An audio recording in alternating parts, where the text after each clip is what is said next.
केंद्रीय मंत्री शिवराज सिंह चौहान ने कहा कि हमने विकसित कृषि संकल्प अभियान शुरू किया था, तब भी किसानों ने शिकायत की थी कि वो जो बीज खरीदते हैं अक्सर या तो खराब होती है या तो नकली।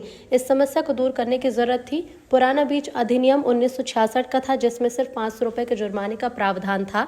ये ज्यादातर असरदार नहीं था, इसलिए एक बीज अधिनियम की जरूरत महसूस हुई जो किसानों को घटिया नकली बीज सप्लाई करने वाली कंपनियों या व्यक्तियों से प्रभावी ढंग से बचा सके, और जो जानबूझकर ऐसा करते हैं उन्हें कड़ी से कड़ी सजा भी दी जा सके।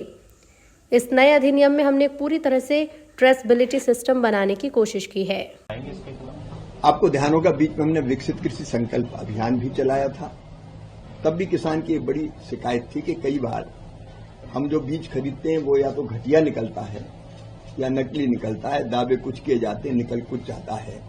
तो इससे निजात दिलाने की जरूरत है। समय समय पर और भी ये मामला उठता रहा है बीजों का, और इसलिए जो सीड एक्ट था पुराना, वो 1966 का था लगभग, जिसमें थोड़े बहुत 500 रुपए के जुर्माने का प्रावधान था। वो बहुत प्रभावी नहीं था।